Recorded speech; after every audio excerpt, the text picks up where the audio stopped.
In the 16 years since Minecraft first came out, players have made hundreds of thousands of maps, but only a few became true legends. These are the maps that defined Minecraft's golden age, shaped the community, and are still remembered today. So what were they like? Why did everyone love them? And what made them so legendary that older players still remember them with nostalgia, while newer ones can hardly believe they existed?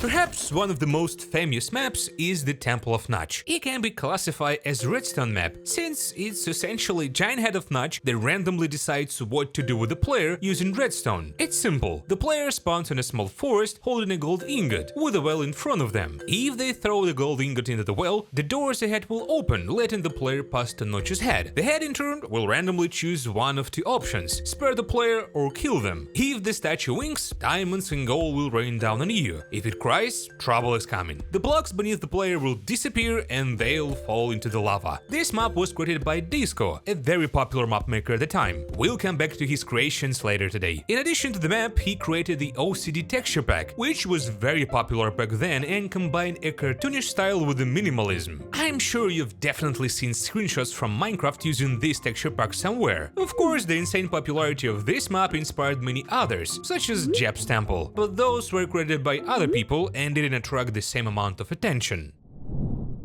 The map that single-handedly created an entire genre with its name is Dropper. I've never played the original map in my life because it seems too difficult to me. After all, the player's goal is to jump from a great height and land right in the water. I've played various versions created by other map makers, and overall, it's pretty fun. The original map was incredibly simple. There were 16 levels, each radically different from the others, but the objective was roughly the same: to survive. The first levels weren't particularly difficult. The key was just to start from a good position, and after that it was all about quick reflexes. I don't think there's any point in showing every level. I'll just show the ones you've definitely seen somewhere before, like the level made of colorful wool, or the resource mine. For some reason, it reminded me of a scene from the first Minecraft Dungeons trailer. There is a bathroom with a big toilet in the center. That's exactly where you need to land, but you have to be careful because there are boats floating around. I think they symbolize something specific in the bathroom. There is no point in explaining it. There was another level called Death, but in reality you just jump through the huge stone skeleton and you can only see it once you've already completed the level. This is barely a small part of everything that's there, and sometimes you didn't just have to jump blindly into the water block. Sometimes you had to hop step by step across spiderweb blocks. There was even a brief parkour section. By the way, each level had a hidden chest with diamonds, indicating that these were collectibles. And after completing the level, you could see a huge room with the characters from 8-bit games Space Invaders. The map was a huge success, was ported to Xbox 360 and Pocket Edition, and a sequel was officially released. At the time, the queen of all adventure maps was Herobines Mansion. It was created by Simon, the same guy who runs one of the most popular Minecraft servers, Hypixel. In the past, he developed Hytale, then sold the game, and now he's bought it back and continues to develop it with a new team. But that's a topic for another video. Back in the day, the map caused a huge sensation, both technically and in terms of gameplay. Though playing it now, it's safe to say the map hasn't stood the test of time. The map's plot is thin as sheet of paper. The evil Herobrine wants to summon the Wither to destroy the world, and our task is to save everyone. At first, the player without any equipment is thrown into the heat of the action. You are given a sword and some food and told to save the world. The entire gameplay consists of slashing all hostile mobs with your sword. There are plenty of them: skeletons, zombies, and zombie pigmen, each with their own armor, weapon, and enchantments. There are two villagers in the village, Victor and his brother. Victor sells gear and his brother sells potions and food. Oh, and there's a quest book with 6 quests. One of them was subscribe to the Hypixel channel, but you don't have to do that. Just subscribe to my channel and hit the like button. There are 4 bosses on the map. You have to defeat them first and only then go to Herobrine. Near the mansion, there is a crypt where the Skeleton Kings rests. After fighting through a crowd of mobs, solving some simple puzzles, and finding the way out of the maze by trial and error, I ended up in the first battle. Nothing special. The skeleton has some insanely powerful ranged attacks, making it impossible to get close to him, and he summons his minions. After defeating him, the entrance to the mansion opens up. Next comes another quest: kill 3 other bosses: the witch, the spider, and the wizard. The witch is cool boss. During the battle, poison potions fall from the ceiling. The spider is a pain in the neck. He summons poisonous spiders and you constantly get stuck in webs. The wizard is cool. He summons ghost-like creatures and can teleport the player into some kind of pocket dimension. The battle with Herobine is just another boss fight, but occasionally he can leave the player into the air above the beacon beam. After the victory, it turns out that Herobine was able to summon Wither after all, and our task is to fight him. This time it's another boss battle, but this time you have to kill Wither skeletons, collect Gust tears, and buy a special 3-shot buff from Victor. After another victory, it turns out that Herobine is alive, and there is more to come. There is a new map, The Return of Herobine, from the same Hypixel.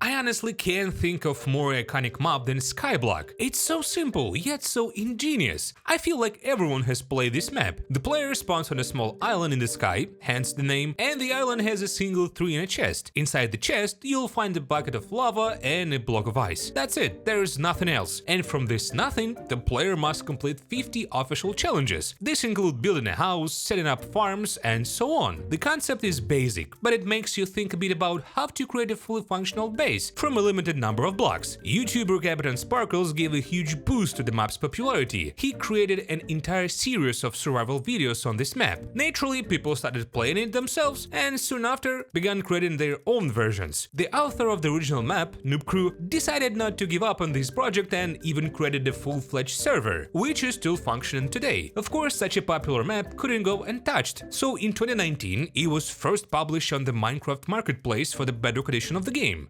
Unsurprisingly, the original author wasn't a creator and didn't receive a single penny from it. Later, he decided to register a trademark, and apparently there's currently a legal dispute with Microsoft's lawyer, but that's a topic for another video.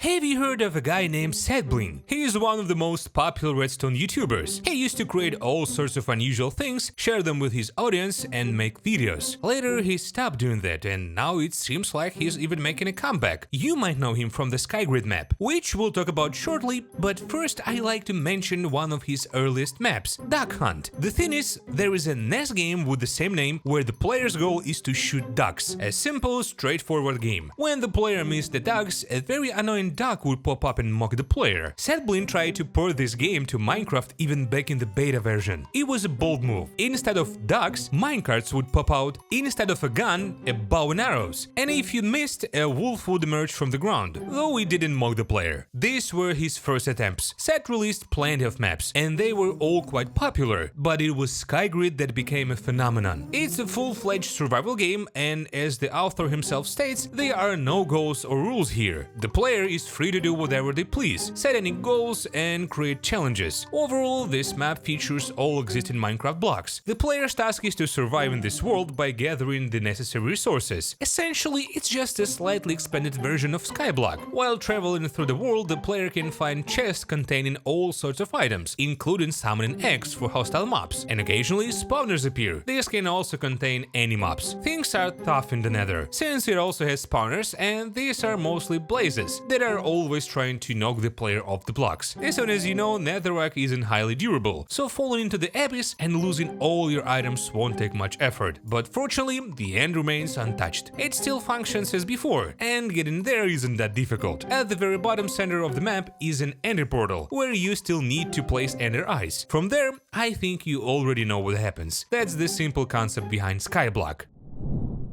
Let's go back to Disco, the creator of the Temple of Notch. In addition to that map, he created many others. One of those maps was Cake Defense. The plot is very simple. The evil Herobine, yes, it was 2012 and this creepypasta was steering players' imaginations. So this evil antagonist is trying to eat our cake, and we have to defend it. In reality, Herobine is just a huge statue with a small screen in its mouth. On the big cake, there is a chest and button. The chest contains basic gear to start the battle, and the button button triggers wave of enemies. Each time you press it, the map randomly selects an enemy, skeletons, zombies and spiders. But the difficulty increases after each wave, meaning there may be more enemies or several types at once. After each wave is cleared, the map randomly rewards the player with upgraded gear and food. There are 12 waves in total, and it's best to play with friends. As soon as the player defeats the 12th wave, several cakes fall from the sky to celebrate the victory, and Herobrine's giant mouth stopped glowing. A year later, the second part was released, and it was the last map Disco ever created. But who knows, maybe he'll come back someday.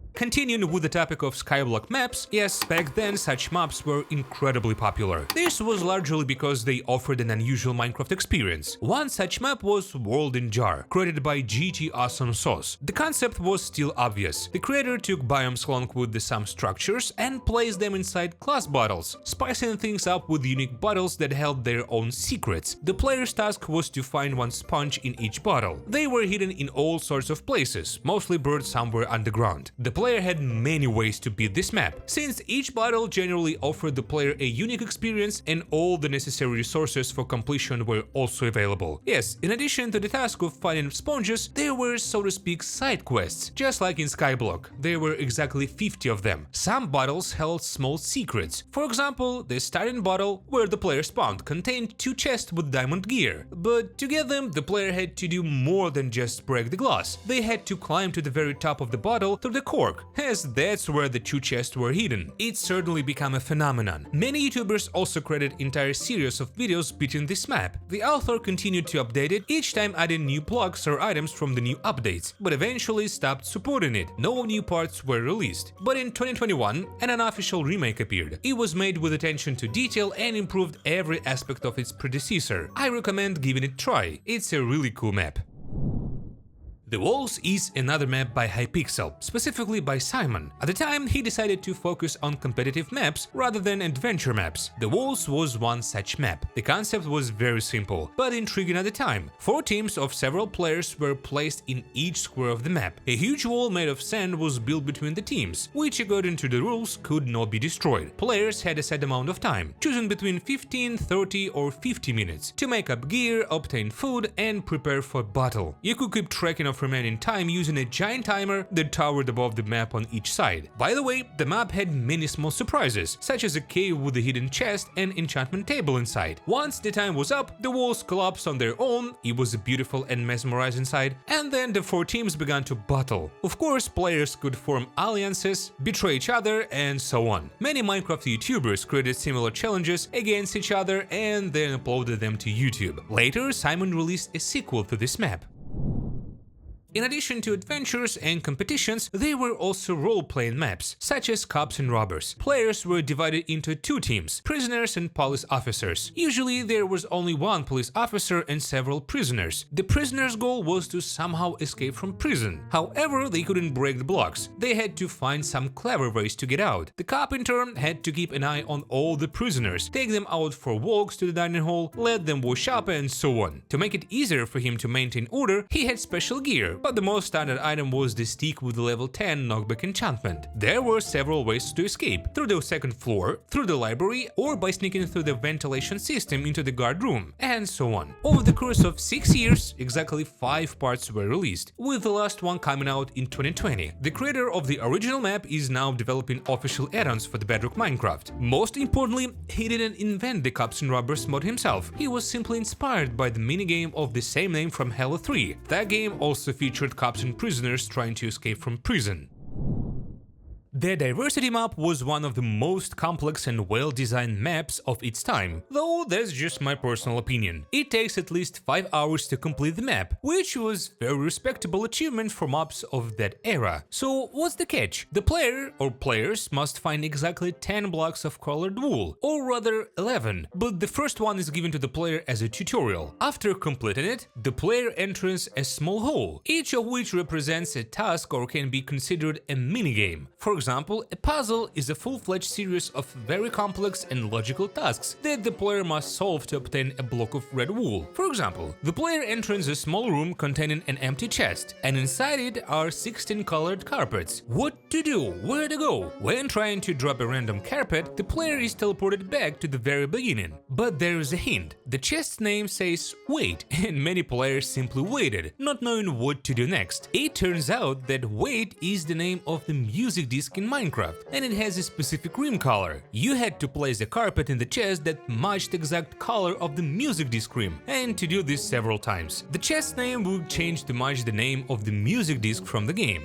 Or, for example, solving simple logic puzzles, such as a man had two sons, each of them grew up and had two sons of their own. These sons grew up and each also had two sons. How many sons are there in total? I won't give the answer. Think it through yourselves and write the correct answer in the comments. At the end of the path, after solving the riddles, the player will face a final room with an impossible question, one with no answer, but behind the iron door, you'll see that it's actually the exit from this level. If you cheat, break the door, and then hop on the minecart, you'll end up at a dead end where you'll see a sign that reads, "Why are you cheating?" Because it turns out that right at the beginning, when you entered the room with the riddles, there were two more doors, and one of them opened after you completed the level. That was the answer to the riddle. There are many similar things on the map, and this is just one of the tasks. There are thousands of them. For example, there was also a quiz challenge where the player had to guess the correct answer. At first, the questions are basic. Who created Minecraft? What year the first version was released? But later, everything gets a bit more complicated, and you just get confused. If you give the wrong answer, you start over from the beginning, though there's a checkpoint every 10 questions, and there are 30 in total. Of course, there was also a level with a dropper, that is, a full-fledged map was added to this one, though the locations weren't as large scale as in original map. I've only told you about a few rooms, but there are 10 in total. There is also, for example, a survival branch, where the player ends up on the island where they can survive just like in regular Minecraft. Above the island is the bedrock room where it is explained that in order to escape this survival branch and get the wool block, you need to collect 8 different blocks. Nothing complicated, but it takes a little time. You could even say it's a minigame that's a predecessor to the popular bingo. The map was very warmly received by Minecraft community, and popular YouTubers created an entire series of playthrough of this map. Subsequently, 2 sequels were released, and not least importantly, the map officially appeared on the Minecraft marketplace for 1,340 coins.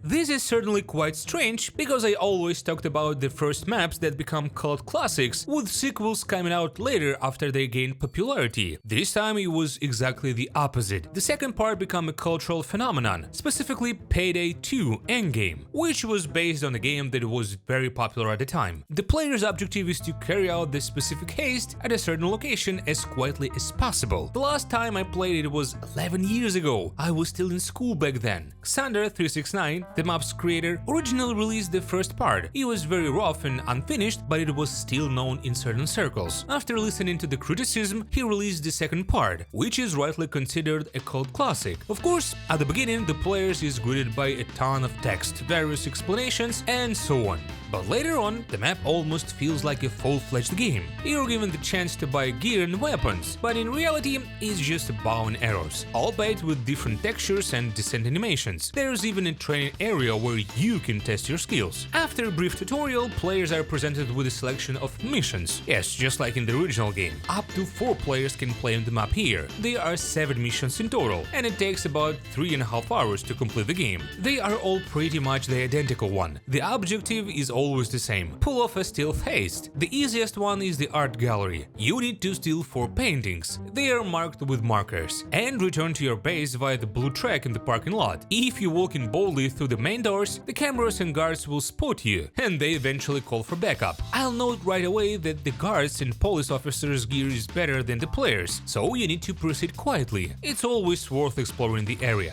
For example, if you climb the ladder to the roof, you'll see an open window. If you jump down, you'll see the security room behind the wall, where you can disable the cameras. After that, you can take the marked paintings from the gallery and run to the truck. Later, players can sell everything they've stolen to a buyer in a separate location, but police raids can sometimes occur. With the money earned, players should buy upgraded gear. Of course, this doesn't seem like anything unusual now, but at the time, it was a very solid map. Cube Survival was another indirect successor to Skyblock. It was a cross between World in Jar and Skyblock. Instead of a small, borderless island, there was a massive solitary glass cube. The player had one goal: to survive. But there were also several tasks, such as creating a wheat farm, planting trees, mining coal, fighting a dungeon, cooking mushroom stew, and so on. All of this had to be done without leaving this small glass cube, meaning the map essentially had a beginning and an end. In fact, there were two maps, and they came in two versions: cube and more cubes. You already know about the first version, but the second one is very reminiscent of World in Jar. This time it consists of several glass cubes with specific biomes, each with its own contents. The objective on this map were exactly the same as in the first version, only there were slightly more of them, and players were allowed to break the cubes to explore them. Yes, as you understand, at the time, survival maps with certain complications were on the wave of popularity. The golden age of Minecraft was rich with such significant and iconic maps. I've only scratched the surface. At the very least, many of these maps had sequels that generate just as much hype as the first parts. There's also a legendary series of maps called Super Hostile, and if you like this episode, we'll talk about it and other maps in the next one. I have a question for you. Have you played at least one of these maps? If so, please let me know which one and when. I think both I and others would be interested in reading about it. While you wait for the next video, check out these ones. They are just as interesting. And of course, don't forget to subscribe to the channel, smash that like button and hit the notification bell. See you soon, because we're discovering Minecraft in a whole new way.